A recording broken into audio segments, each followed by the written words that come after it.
예, 성경 봉독 드리겠습니다. 봉독한 것은 구약 성경 역대하 1장 1절부터 7절까지입니다. 봉독하겠습니다. 다윗의 아들 솔로몬의 왕위가 견고하여 가며 그의 하나님 여호와께서 그와 함께 하사 심히 창대하게 하시리라. 솔로몬이 온 이스라엘의 천부장들과 백부장들과 재판관들과 온 이스라엘의 방백들과 족장들에게 명령하여 솔로몬이 온 회중과 함께 기브온 산당으로 갔으니 하나님의 희막 곧 여호와의 종 모세가 광야에서 지은 것이 거기에 있습니다.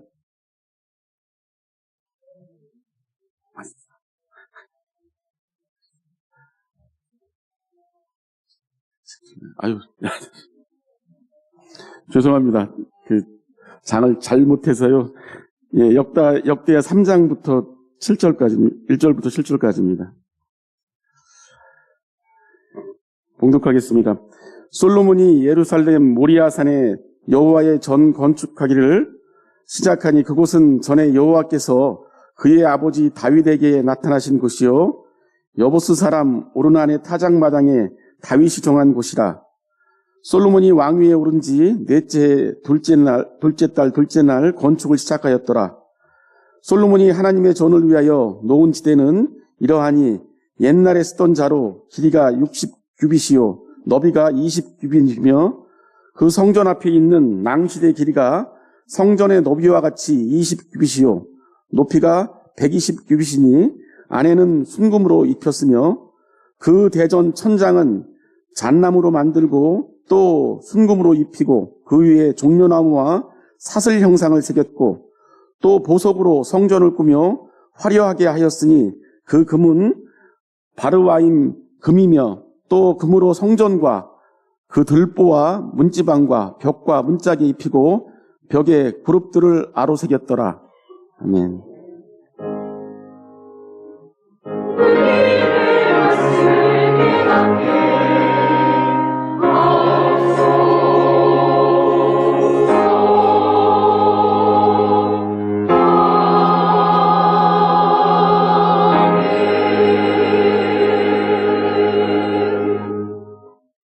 네, 다음 말씀은 누가복음 2장 41절부터 52절입니다.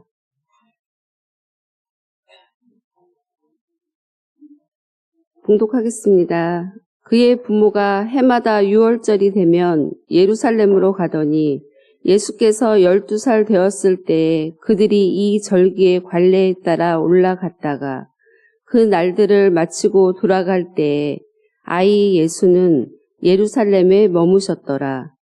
그 부모는 이를 알지 못하고 동행 중에 있는 줄로 생각하고 하룻길을 간 후 친족과 아는 자 중에서 찾되 만나지 못함에 찾으면서 예루살렘에 돌아갔더니 사흘 후에 성전에서 만난 즉 그가 선생들 중에 앉으사 그들에게 듣기도 하시며 묻기도 하시니 듣는 자가 다 그 지혜와 대답을 놀랍게 여기더라.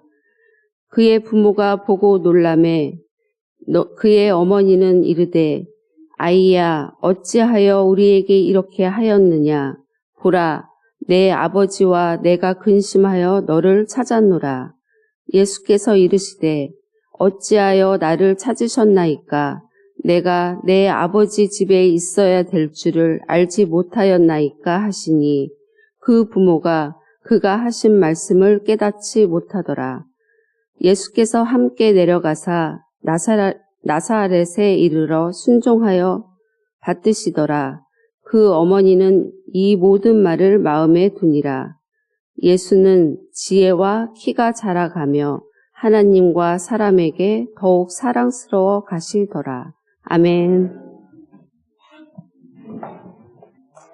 아멘. 여기 올라오면 굉장히 당황스럽습니다. 제가 목회 45년 가까이 되는데요. 지금도 여러분 앞에 서면 두렵고 떨립니다. 여러분들 이렇게 쳐다보면요. 눈이 엄청 많거든요. 거기다 안경 쓰신 분까지 계셔서 더블로 이렇게 보입니다. 우리 시장님, 제가 보니까 성경을 제대로 찾으셨는데 옆에를 읽으신 것 같아요. 당황스럽죠? 우리 격려의 박수 한번 부탁을 드립니다.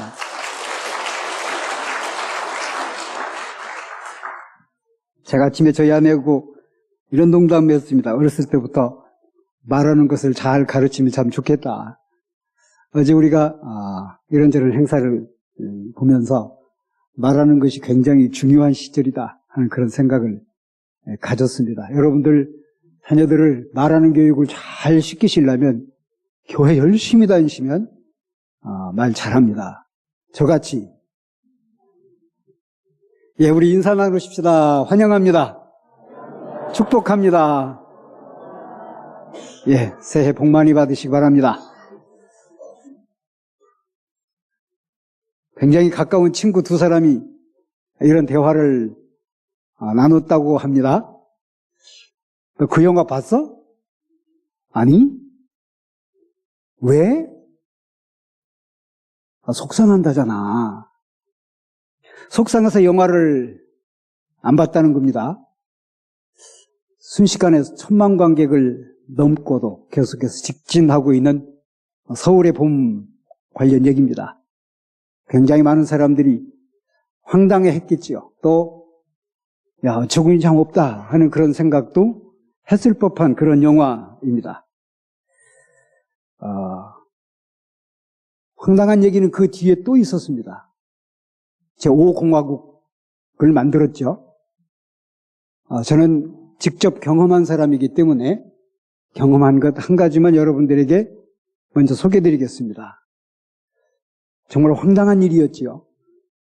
자, 5공화국이 생기고 나서 일명 언론 통폐합 정책이라는 것이 발표가 됐습니다. 언론 통폐합. 이 방송하고 저 방송하고 합하는구나. 당신은 언론이 KBS, MBC, CBS 세 개가 주 언론이었습니다. MBC, KBS를 합치는 것은 뭐 그런다고 치고 CBS는 전혀 다른 방송입니다. 근데 정부가 강제로 MBC, KBS, CBS를 같이 통합해서 묶는다. 기독교인들이 세운 기독교 방송까지 건드린다. 일명 언론 통폐합 얘기지만 실제로 그 정책은 정말 황당하고 어처구니 없었어요. 자, 제가 목회하고 있었던 이리제일교회 담임 목사님은 당시 기독교 전북방송 사장님이셨어요. 아침 먹고 출근차가 방송국이세요. 저는 교회를 돌보고 있었고 그분은 방송국 사역을 하시는 분입니다. 방송국에 굉장히 많은 분들이 제1교회, 제가 있었던 교회에 출석하셨습니다. 직책이 높으신 분들이지요. 그 중에는 기자도 있고 아나운서도 있고 기술자도 있고 거의 절대 다수가 제가 있었던 교회에 출석하셨습니다. 기독교 방송국 직원들입니다. 물론 저희 아내도 그 방송국의 직원이었고요. 자, 언론 통폐합이 나오게 된 중요한 배경이 있어 어처구니 없다는 말입니다. 자, CBS는 MBC, KBS보다도 규모가 좀 작습니다. 당연히 기자도 조금 적지요. 아나운서도 조금 적지요. 자, 그런데 MBC, KBS는 기자가 굉장히 많아요. 곳곳에 많은 기사들을 취재합니다. 자, 문제는 자신들이 취재한 기사가 밖으로 나가지를 못해요. 왜? 눈치 봐야 되니까. 있는 대로 보도했다가는 큰일 나니까. 특별히 MBC, KBS는 그러죠. 근데 CBS는 눈치 볼 일이 없었습니다. 사건이 터지면 터진 대로 그냥 곧바로 여기저기 가리지 않고 그냥 보도했습니다. 눈에 까시지요. 그래서 보도국을 없애기로 작심을 한 것이 언론 통폐합입니다. 자, MBC, KBS 기자들이 꾀를 냈습니다. 우리가 열심히 취재해서 그 문건을 당신들에게 줄 테니까 당신들은 스피커해라. 자기들은 부를 수가 없어요. 그래서 기독교 방송이 열심히 불었습니다. 그들은 열심히 자료를 제공했고요. 누군가는 자료를 제공했고 누군가는 용기를 가지고 스피커 역할을 했던 시절이 바로 옛날 얘기, 그 시절이었습니다. 오늘 본문 말씀은 딱 그런 상황을 연상해 두고 우리가 이해를 하면 이해하기 굉장히 편습니다. 자, 오늘 본문 말씀이 이런 얘기입니다. 예수님이 성전에 출입하세요. 당연한 얘기이고 또 일반적인 얘기이기 때문에 얘기거리가 안 됩니다.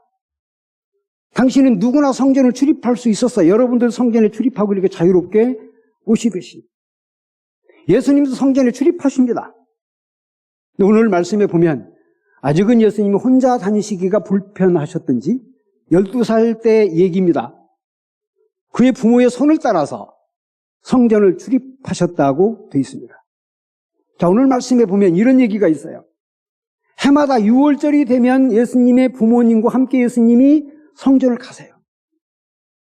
어찌 보면 예수님은 매년마다 부모의 손길을 따라서 성전을 출입하셨던 듯이 보입니다.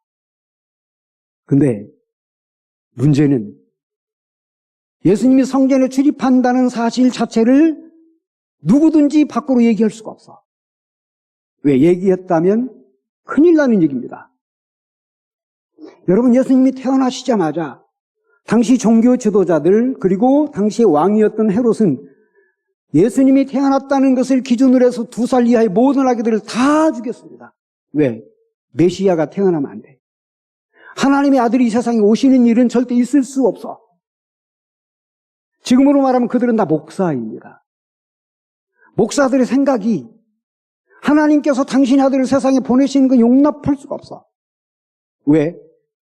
당신이 심호했던 성전, 이 교회당은 목사의 전유물이었습니다. 그들은 거기에서 그렇게 장사했어요. 마음껏 장사해서 자신들의 배를 불리고 있었는데 주님께서 이것을 출입하신다. 용납할 수 없어요. 더군다나 이미 그 메시아는 굉장히 오래전에 죽은 분이에요. 우리 마태복음 기자가 그런 기사를 썼지 않습니까? 2살 이하는 전부 다 죽였어. 그러므로 예수님도 이미 다 죽었어. 12년 전에 그 예수가 죽었는데 그 예수가 성전에 출입한다는 얘기를 누군가가 입번껏 했다가는 큰일 난 얘기야. 보도할 수가 없어요. 놀랍죠? 그런 와중에서도 당시에도 CBS가 있었어. 누가라고 하는 사람은 천연덕스럽게 보고했습니다. 보도했어요. 오늘 자료가 바로 그런 얘기입니다. 마태복음 기자도 이 얘기를 못 써요. 마가복음 기자는 더더군다나. 요한 사도 역시도 이 얘기를 쓸 수가 없었어요. 여러분, 우리 성경에는 복음서가 4권이 들어와 있어요. 그런데 복음서는 수십 권입니다. 그 중에 4권만 우리 성경에 들어왔어요. 어떤 누구도 어린 예수님이 성전에 출입했다는 얘기를 쓸 수가 없었어요. 자, 그런데 누가만 씁니다. 여러분, 누가는 용기가 대단한 사람이요. 얼마만큼 대단한 사람인고 하면 예수님이 막 태어나고 8일 만에 성전에 가셔서 할례를 받았다고 썼어요. 그 이야기도 누구도 얘기 못해요. 누구도 얘기 못하는데 누가는 했어요. 오늘 본문 얘기는 바로 그런 얘기라고 볼 수가 있겠습니다. 대단한 용기를 가지고 있는 당시에도 CBS가 있었구나 하는 그런 얘기가 오늘 이 본문 말씀입니다. 12살 된 아기 예수, 소년 예수가 성전에 출입한다. 여러분, 목사인 제가 여러분들 성전의 문 밖에 딱 한 관리인을 두고 경비인을 두고 선별해서 교인들을 교회에 출석시켰다. 너는 오지 마.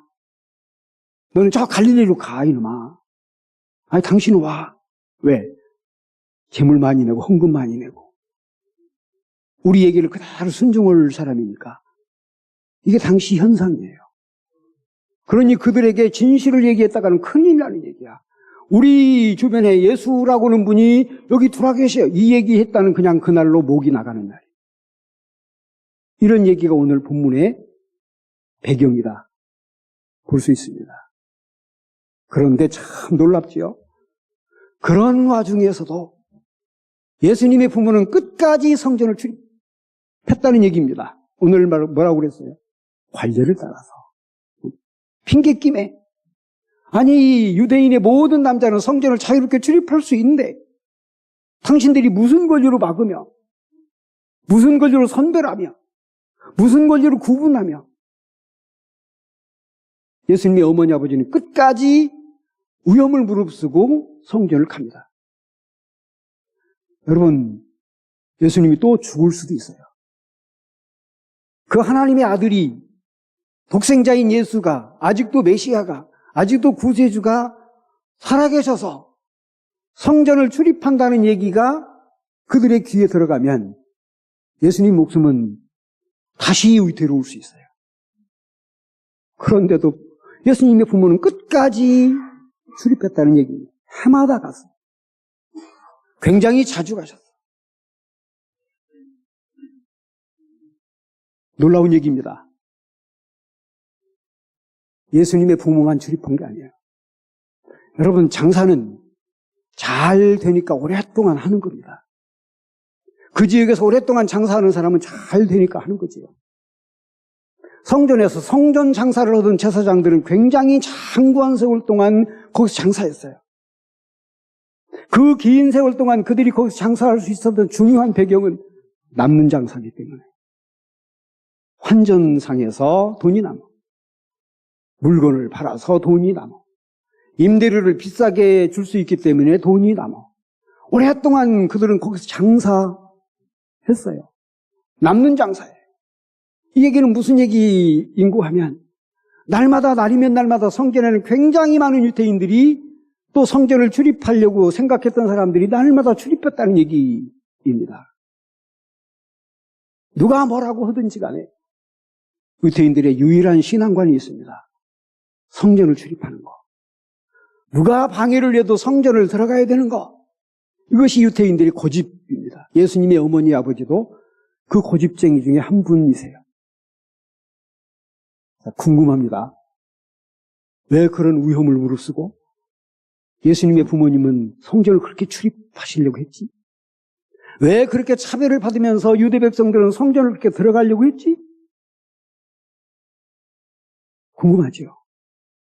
자, 오늘 그 궁금증이 역대기하의 말씀에 그대로 해답이 나와 있어요.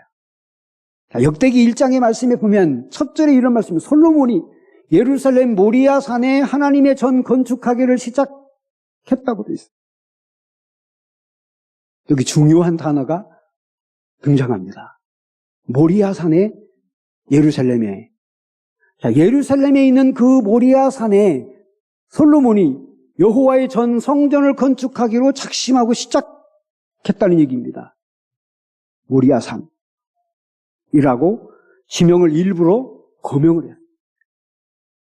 역대기를 쓴 기자가 솔로몬이 성전을 건축했다 그렇게 써도 되는데 굳이 예루살렘에 모리아라고 떴습니다. 무슨 얘기인고 하면 이것이 유대 백성들이 성전을 사모하게 된 배경이고 유대 백성들이 그 신앙을 이어받기를 원하는 모든 사람들이 성전을 출입하기를 원하는 배경입니다.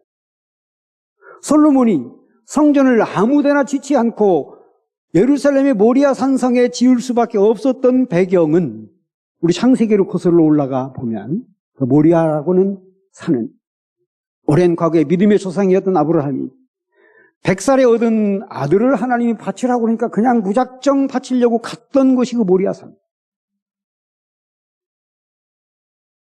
자, 사실은 그 성경의 말씀에 보면 하나님은 아브라함의 신앙이 정말로 좋은지 나쁜지를 시험하시려고 네 아들 좀 제물로 바쳐 하고 명령하셨다고 되어 있습니다. 당시 제물이라는 것은 죽여서 장작더미에 올려놓고 불을 지펴서 그 태워진 연기로 하늘나라가 올라가면 하늘에 계신 하나님이 그 냄새를 맡고 아, 나를 위해서 누군가가 제사를 드리는구나.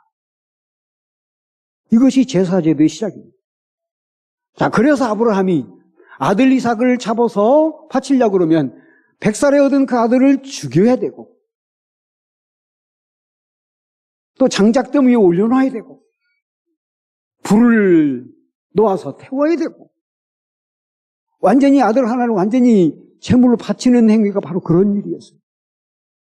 근데 우리 성경에 보면 아브라함은 하나님 앞 안 물어요. 하나님, 내가 100살에 얻은 아들인데 아까운데 하나님이 100살에 주셔놓고 왜 가져가시려고 하냐고 항변할 수도 있는데 아브라함은 아무 말도 안 해요. 며칠 몇 날을 걸어서 거기까지 가는데도 아브라함의 그런 갈등의 표시가 우리 성경에 없어요.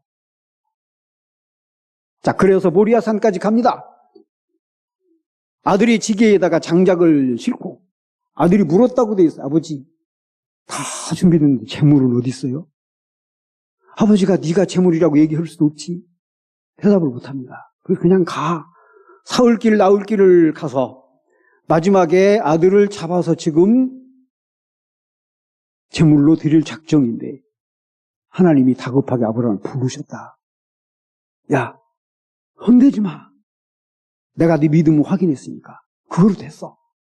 하여 하나님께서 내가 그 아들 대신에 순양 한 마리를 준비했으니까 그놈 잡아서 바쳐라.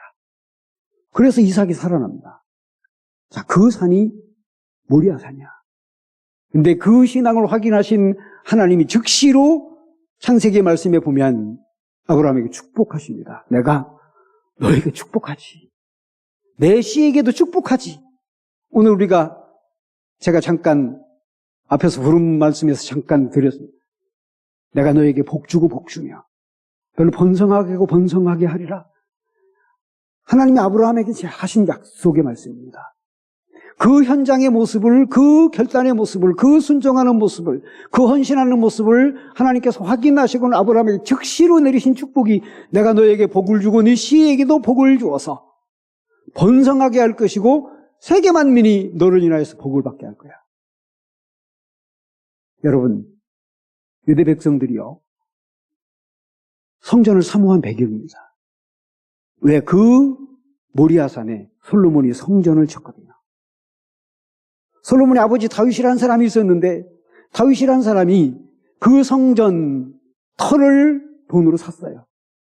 아마 세월이 상당히 지나는 와중에 이 모리아산이 이 사람에게도 팔리고 저 사람의 소유도 되고 그랬던 모양입니다. 그런데 어느 날 성경 읽다가 보니까 믿음의 조상 아브라함이라고 하는 분이 이 모리아산상에서 하나님의 귀한 축복을 받은 흔적이 있어. 그래서 굉장히 많은 돈을 주고 그 땅을 삽니다.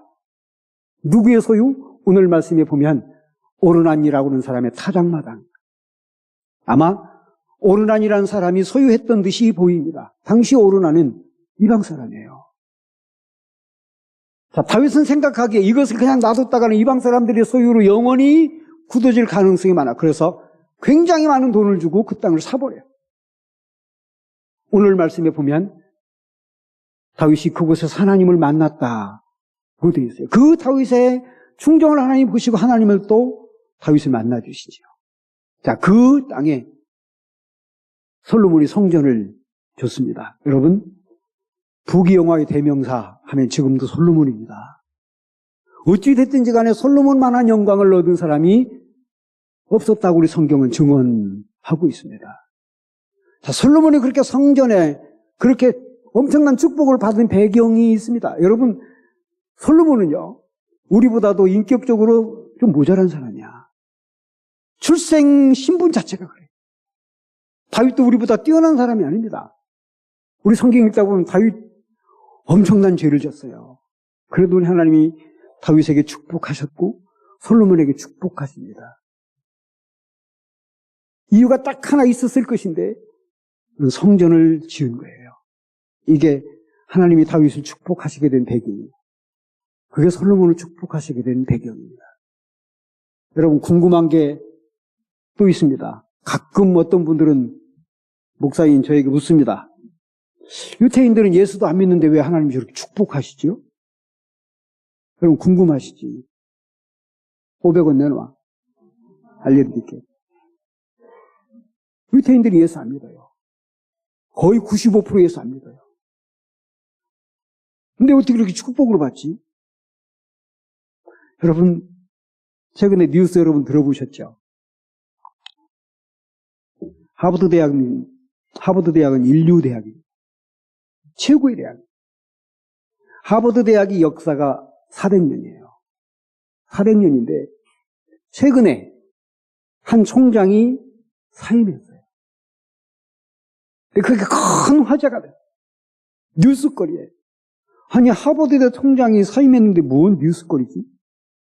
뉴스거리일 수밖에 없었으면 하버드 대학의 400년 역사 중에서 이렇게 단명한 총장이 없어요. 불과 5개월 전에 취임을 한 총장이야. 굉장히 화제를 뿌린 인물입니다. 400년 하버드대 역사 중에서 총장이 흑인 여성이 된 적이 없어요.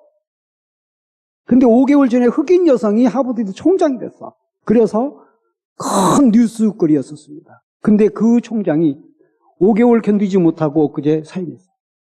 왜? 이유가 딱 하나 있습니다. 하마스 이스라엘 전쟁 통해 이 총장이 유대인들의 비유를 약간 거스르는 글을 썼어요.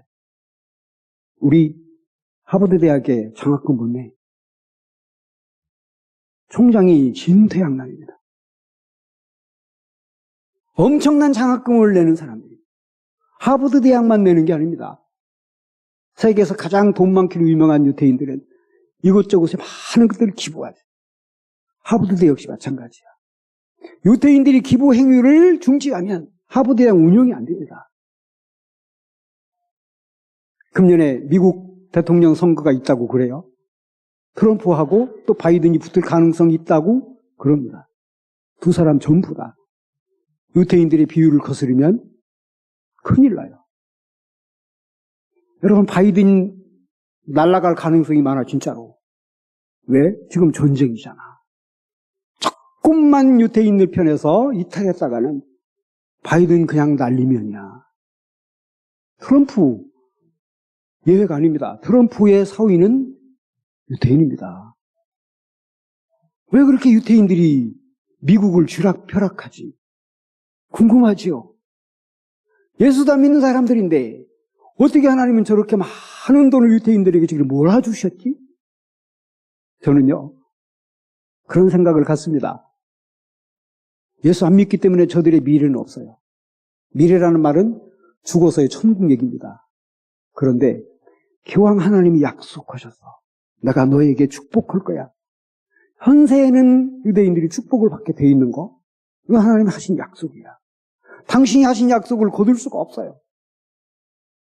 그래서 저는 저들이 물질적으로 축복을 누리는 가장 큰 이유는 역시 성전을 사모하는 후손이기 때문에.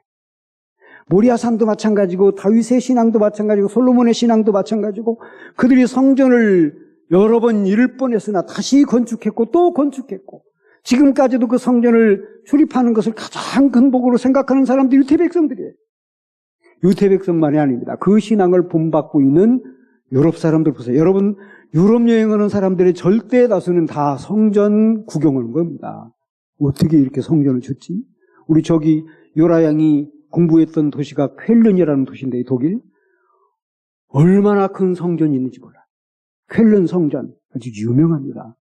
그때 당시에 수백 년 전에 어떤 기술로 어떤 돈으로 이렇게 아름답고 웅장한 건물을 지었을까? 이게 유럽 사람들. 유럽 사람들이 한때 굉장한 축복을 누린 배경이기도 하고 지금까지 그 축복을 이어받는 배경이기도 합니다. 여러분, 성전은 아무리 출입하고 또 강조해도 지나치지 않을 만큼 이상한 하나님이셔. 왜? 아니, 예수 안 믿고 당신의 독생성자를 죽인 사람들인데 또 불구하고 그 유대인들을 축복하신다. 너무 이상하신 하나님. 근데 당신이 약속하신 바예요. 그 약속하신 바는 곧 여기 앉아있는 우리 모두에게도 똑같이 적용됩니다. 성전을 출입하는 여러분들에게는 하나님 무조건 축복하시는 하나님이시다. 제가 자신 있게 여러분들에게 드릴 수 있는 말씀입니다.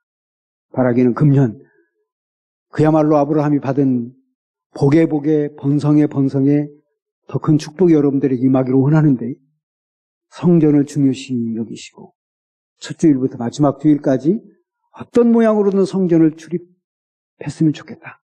그래서 7시 예배도 9시 예배도 11시 예배도 오후 예배도 새벽 예배도 만들어 놓은 겁니다. 일주일에 한두 번은 제가 지난주에 여러분들에게 말씀을 드렸지요. 일주일 168시간인데 그 중에 잠깐만 오셔도 너 왔냐? 하나님 축복하실 거예요. 우리 교회 표어는 금년에 길이 되시는 예수님, 길이 되시는 하나님, 길을 만드시는 하나님. 저 그림 보세요. 길을 만드시는 하나님. 깜깜한 어둠 속에서도 환한 빛과 길을 만들어 놓으셔서 우리로 대로를 가게 하신 하나님이시고 그 대로를 가는 사람들에게 형통한 축복을 베푸시는 하나님. 함께하고 축복된 인생을 사시기를 간절히 바랍니다. 기도드립니다. 거룩하신 아버지 감사드립니다. 영광을 받으실 줄로 믿습니다. 오늘도 귀한 날 귀한 시간을 허락하시고 우리 하나님의 존재를 찾게 하시오니 감사드립니다.